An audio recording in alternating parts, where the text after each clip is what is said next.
Good day, everyone. I am Muga, the first reporter of this group. Today, I will be tackling about safety and health at work. Safety and health at work focus on protecting employees from accidents, injuries, and illnesses while doing their jobs. A safe workplace helps employees stay productive and reduces cost for the company. Next, the role of HR in workplace safety. Human resources, or HR, helps create safety policies and ensures the company follows labor and safety laws. HR also monitors accidents, provides safety training, and supports employee well-being. Understanding OSHA. OSHA stands for Occupational Safety and Health Administration. Created in 1970 to protect workers.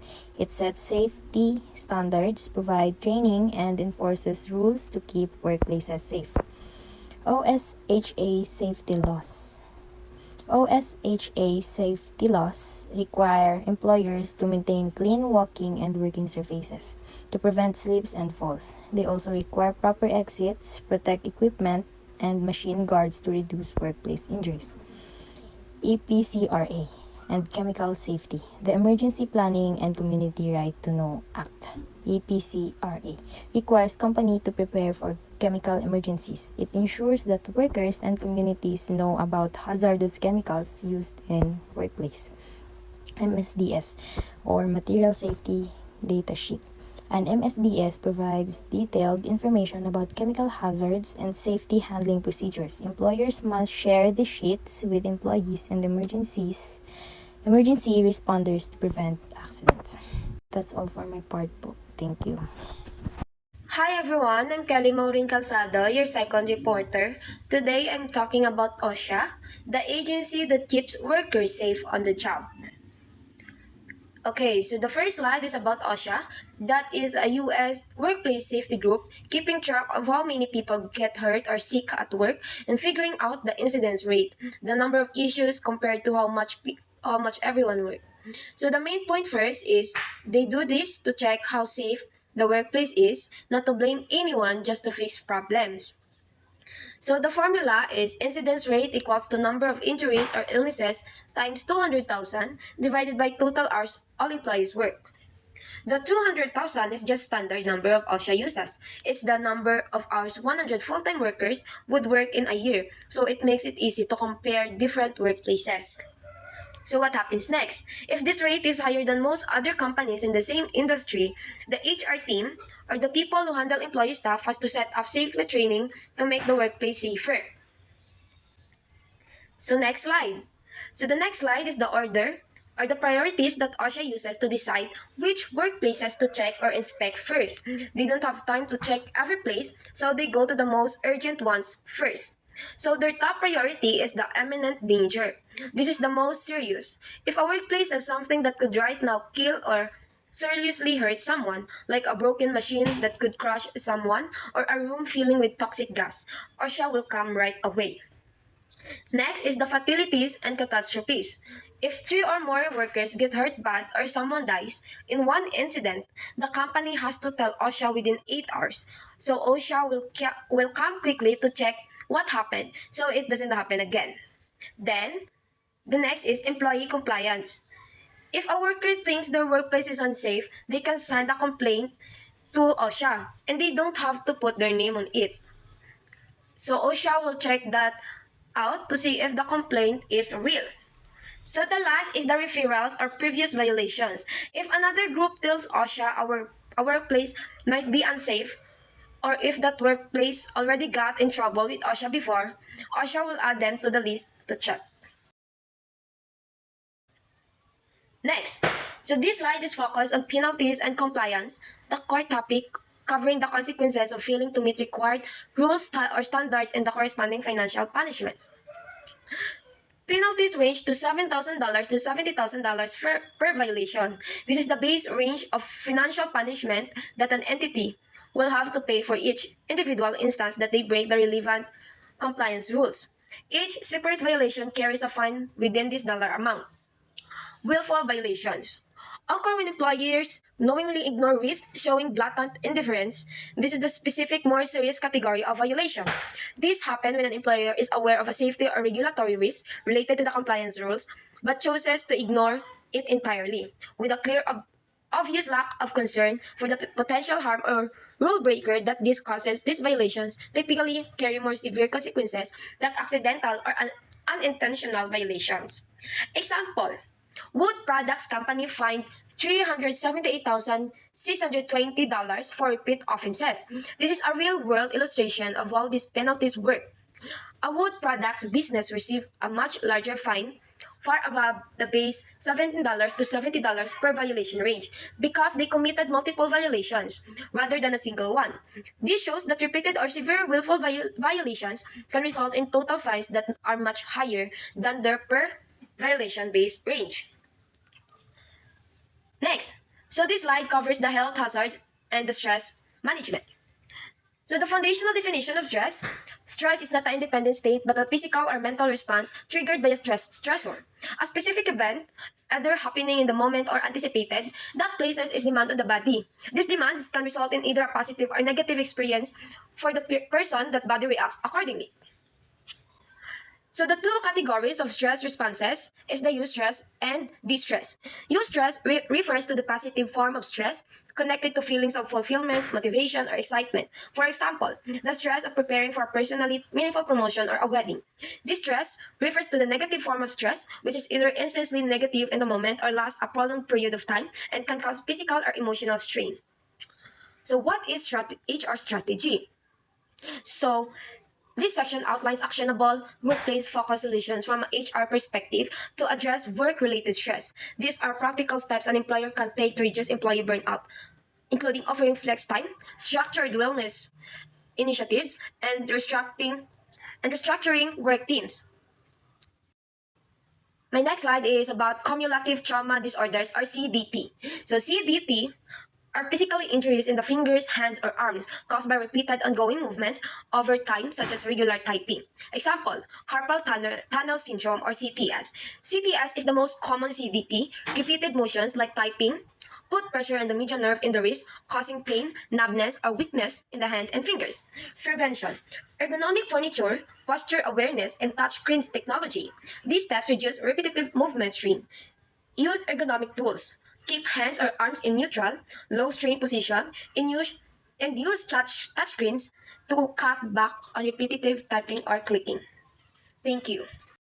Good day everyone, I am Jemima Vallar, the next reporter. So next is the chemical and fragrance sensitivities. The MCS, or the multiple chemical sensitivity, is an inability to tolerate environmental chemicals. The MCS may be considered a disability requiring reasonable accommodations. Its policy as a fragrance-free zone or improved ventilation. Well, a true safety culture prioritizes the long-term well-being of a person over the short-term speed of the process. Next is the workplace violence and bullying. It is a tendency to use aggressive or unreasonable behavior against a coworker. Violence indicators like mood swings, drug use, suicidal comments, or firearms talk. The HR action must establish zero tolerance policies, the counseling, and secure facilities with cameras or lighting. Next is the employee privacy and cyberbullying. Cyberbullying uses digital means like social media or email to embarrass others, harming productivity. HR is responsible to protecting employee data, the SSNs or the addresses, to prevent identity theft. 73% of employers monitor emails for business reasons. Preventing workplace violence requires a proactive approach that combines strict zero-tolerance policies with early intervention for red flag behaviors. Next slide is the promoting a safety culture. Empowering employees to address hazards proactively. The EAP, or the Employee Assistance Programs, provide counseling for personal problems affecting performance. Its goal is prioritizing health above cost of production targets. International HRM succeeds when a company can effectively balance local business goals with the unique cultural and legal realities of different countries. Next is the introduction to international HRM, managing human capital across borders, accounting for cultural, economic, and legal differences. The two types of it is the offshoring, or the moving operations to another country, and the outsourced, or the contracting a third party to perform business tasks. Modern HR must balance the company's need to monitor digital productivity with the ethical responsibility to protect employee data and digital well-being. That's all. Hello everyone, I am Mary Wendy V. Clarito, the last reporter. Staffing strategies for global markets. Home country national or expatriates involve sending employees from the company's home country to work in its foreign operations. Host country national refers to hiring local employees from the country where the operations are located.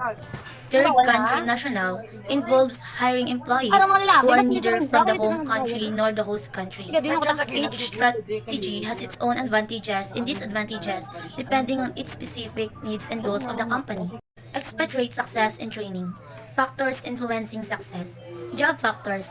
This includes job satisfaction, clarity of roles, and the challenges associated with the assignment. Family support. The support and adaptability of the expatriate's family significantly impact their success. Language skills. Proficiency in the local language enhances communication and integration. Relational dimension. The ability to build and maintain relationships with local and colleagues. Adjustment types. Psychological refers to the expatriate's personal mindset, including their resilience, adaptability, and emotional well-being. Sociocultural involves deep immersion and understanding of the new culture, including its norms, values, and customs. These factors and adjustment types are essential considerations in preparing expatriates for international assignments and ensuring their success. Geared Health Studies, Cultural Dimensions. Individualism versus collectivism. Individualism emphasizes personal achievement and individual rights. Collectivism emphasizes community, social harmony in the interest of the group. Power distance refers to the extent to which a society accepts the unequal distribution of power. Uncertainty avoidance indicates how a culture deals with uncertainty and ambiguity. Cultures with high uncertainty avoidance prefer clear rules and structures. Orientation. Long-term orientation focuses on future rewards, perseverance, and thrift. Short-term orientation focuses on past and present obligations, respect for tradition, and fulfilling social norms. Understanding these dimensions can help in navigating cross-cultural interaction and business practices. Global compensation, the balance sheet approach. Paying an allowance so the expatriate maintains the same standard of living as they had at home. 5 groups of global compensation. Income taxes covers the differences in income tax rates between the home and host countries. Housing addresses the cost of housing in the host country, which may be higher or lower than in the home country. Goods or services accounts for the cost of goods and services, ensuring the expatriate can afford a similar lifestyle. Base salary, the foundation of the compensation package. Overseas premium, an additional incentive for working abroad, compensating for the challenges and disruptions of international assignments. The goal is to balance these elements to provide a fair and equitable compensation package that encourages employees to accept international assignments. International labor and logistics. Legal research. HR must conduct through research on the legal requirements in host countries. This includes working age restrictions, understanding the minimum and maximum working ages, maternity leave, knowing the regulations regarding maternity leave and benefits, taxation laws, compliance with local taxation laws for expatriate employees, logistics. HR is responsible for managing the logistical aspect of international assignments such as visas, handling visa applications for various purposes, including business, tourism, student, or employment visas. Relocation assistance, providing support and resources to help the employee and their family relocate to the host country.